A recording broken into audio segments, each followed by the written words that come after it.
E você sabe que o que me deixa extremamente apreensiva não é só a atuação do MST, porque a gente sabe como eles agem, como sempre agiram. Sabemos que eles foram fomentados pelos governos do PT. Isso não é nenhuma novidade, gente. Ninguém descobriu o ovo de Colombo aqui. O que me deixa extremamente apreensiva é que o atual governo, e aqui eu estou retirando todas as questões envolvendo Lava Jato, isso e aquilo, mas o atual governo que tem a caneta na mão não pode ser irresponsável, muito menos covarde. Tem que colocar a lei para funcionar. E colocar a lei para funcionar é devolver propriedade privada para quem é dono. Mais do que o governo, a justiça tem que colocar a lei para funcionar, só que a lei no Brasil também é muito conivente, muito leniente com esse pessoal. E, aliás, é engraçado que o mote deles é corruptos, devolvam as nossas terras. Olha, o triplex do Lula já foi devolvido. Todo esse pessoal sofre daquilo que eu venho chamando de síndrome de Lindbergh, né? Que é a indignação com a corrupção dos outros, não dos partidários deles. O Lindbergh que pintou a cara, liderou ali aquele grupo de caras pintadas no impeachment do presidente Fernando Collor de Mello, foi pra rua, reclamou bastante, depois assumiu ali no governo do PT toda a defesa dos investigados, dos corruptos petistas. E o PT tem um histórico de fomentar a atividade desses movimentos sociais contra os inimigos deles, de fundar ONGs e movimentos sociais. Eu vou falar isso, inclusive, daqui a pouco no meu destaque, para agir por meio deles, sem que pareça um braço do partido, embora o MST, para as pessoas mais ligadas na política, já seja tido claramente como um braço do PT. E é isso que eles estão fazendo, eles fazem essa parte radical. Você falou de milícia, lá na Venezuela, que tem aquelas milícias chavistas, né? O pessoal do Hugo Chávez, que atira em manifestantes, atira em opositores. Teve esse episódio lá no plebiscito, semanas atrás, de atirar em pessoas que estavam votando contra o governo do Nicolás Maduro, e aqui isso é representado pelo MST, que de fato é um grupo terrorista, está invadindo terra, não está atirando ainda nas pessoas, mas isso pode acontecer a qualquer momento e o Brasil não pode esperar que isso aconteça para tomar uma atitude. Você sabe que tá, Felipe. A gente, ontem até eu comentei, acho que foi nessa patada do dia... Mas não tem nenhuma notícia de assassinato nesses dias, pelo menos. Nesses dias não, mas eu digo o seguinte, ontem eu comentei aqui que isso ganhou notoriedade porque as fazendas invadidas foram de figurões da nossa política. Agora, eu tenho conversado direto, né, quase que dia sim, dia também, com os ruralistas, em especial o pessoal do Pará e do Mato Grosso do Sul. E lá é o seguinte, eles chegam atirando. Eles colocam caseiro, filho de caseiro, mulher de caseiro, trancam no quarto, fazem sequestro, trancam no quarto, queimam tudo. Eu tenho uma proposta para eles, Joyce. Matam animais, Tonholi, e muitas vezes de uma forma tão bárbara. Eu vi uma imagem recentemente, agora, faz o quê? Um mês mais ou menos, em que eles chegaram com uma foice, colocaram lá, meteram a foice no traseiro lá do boi, arrancaram um pedaço e deixaram o boi sangrando até a morte. Então, assim, esses produtores hoje me disseram o seguinte, como é que a gente vai fazer se o governo, se o Estado, se as leis não nos protegem? Porque lei tem. É como eu te falei, mais que 3 cometendo o mesmo crime em série, formação de quadrilha. Por que eles não são autuados? Tem uma sugestão pro MST. Como você acaba de dizer, Joyce, eles estão invadindo fazendas de figurões, então eu gostaria de sugerir ao Movimento Sem Terra que invadisse as fazendas desse senhor que está preso no Lava Jato e era o melhor amigo do Lula enquanto ele era presidente, o senhor José Carlos Bunlai, que aliás está metido até o osso na tramóia do assassinato do ex-prefeito de Santo André, Celso Daniel. Vale lembrar que há várias investigações no escopo da Lava Jato em que o senhor Bunlai, que é dono de um monte de fazenda em Mato Grosso do Sul, usou sistema de triangulação financeira com o Instituto Nacional de Colonização e Reforma Agrária, o INCRA, em que ele pedia empréstimos em troca, sob o governo Lula, o INCRA comprava as terras dele. MST, já que vocês estão... O MST tradicionalmente faz as invasões em abril, o chamado Abril Vermelho. Resolveram fazer agora, porque é óbvio, política de ocasião, fazer frente a todo mundo. Então coloque o senhor Bunlai na jogada, vamos invadir as fazendas dele em Mato Grosso do Sul, sobretudo essas que estão sob investigação da Lava Jato. Aí acho que fica bem socializado.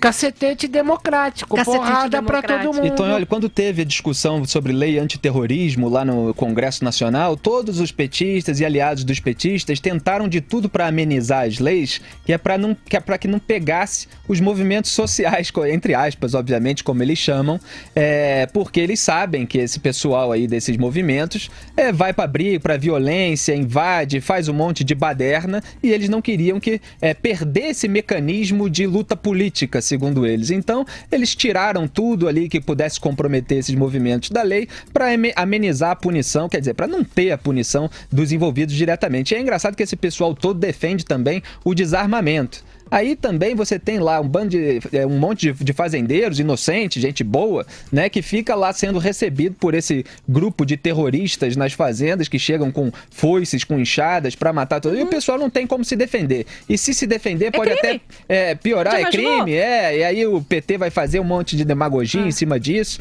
Quer dizer, é sempre o cinismo dessa gente que faz de tudo para intimidar os adversários. É o seguinte, se as pessoas que defendem, né, a reforma agrária, eu já disse que não tem gente que defende a reforma agrária e no meio não, tá? É uma outra massa de manobra. Mas suponhamos que sim. Querem criar um movimento? É o seguinte, crie uma personalidade jurídica, diretoria, ata, estatutos, cambal. O MST não tem nada disso. Aliás, hoje eu conversei com o presidente da UDR, União Democrática Ruralista, que representa esses produtores rurais, o Naban Garcia. E o clima é de extrema apreensão. Solta, Reginaldo. Quem é que é maluco hoje de comprar uma fazenda, comprar uma propriedade e produzir nela? Se esse proprietário nem sequer tem garantido o seu direito de propriedade. Como é que um país pode se dizer democrático? Como é que podemos ter governo sério e instituições sérias se o direito de propriedade não é respeitado? E principalmente o direito de propriedade rural que vem segurando, carregando esse país nas costas. Não fosse o agronegócio, não fosse o produtor rural brasileiro, o Brasil já teria explodido. Tá certo aí o presidente da UDR, a entrevista é longa, depois eu vou colocar nas redes sociais para que você possa acompanhar aqui de Os Pingos nos Is, e ele fala aí do terrorismo que faz o MST.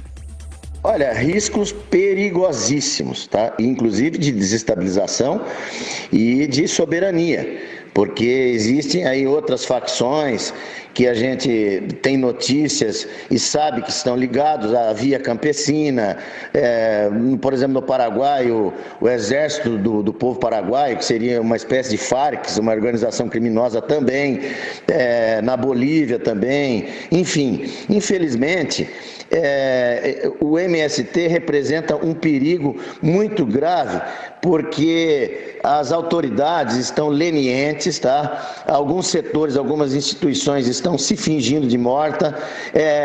A imprensa, lamentavelmente, contribui para que isso aconteça, porque a imprensa precisa parar de reconhecer o MST como movimento social. A imprensa tem que reconhecer que o MST é uma organização criminosa a serviço do mal, com cunho ideológico e político, e mais nada. É essa que é a verdade.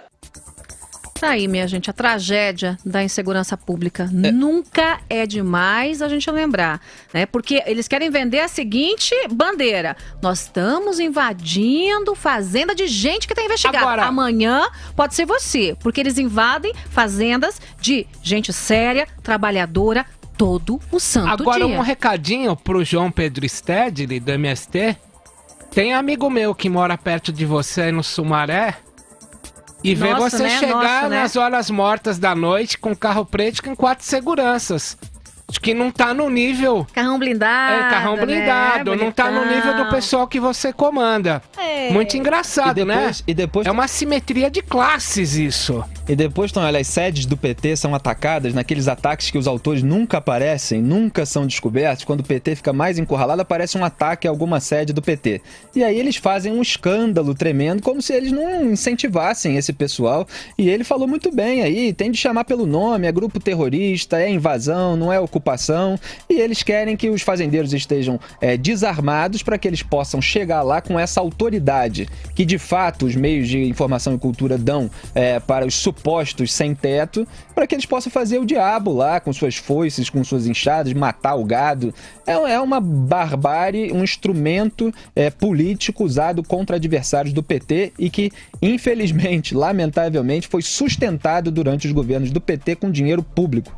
Agora presta atenção aqui. O recado é para o judiciário. A gente não teve um juiz agindo de ofício, barrando o reajuste dos combustíveis? O juiz pode agir de ofício. Ele pode fazer isso. E o juiz pode agir de ofício, inclusive, para decretar imediatamente a reintegração de posse antes mesmo que o dono da fazenda peça. E, obviamente, que os donos pedirão.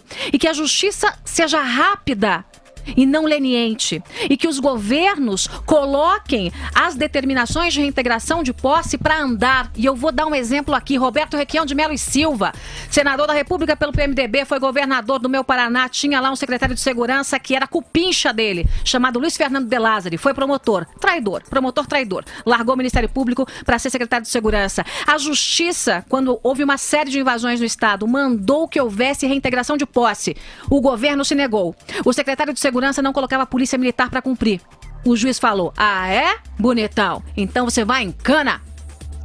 E só houve a reintegração quando o juiz ameaçou prender o secretário de Segurança Pública. Então que fique esse registro aqui para o judiciário em todo o Brasil e também para os donos dessas propriedades, porque a justiça tem que ser feita e tem que ser feita imediatamente.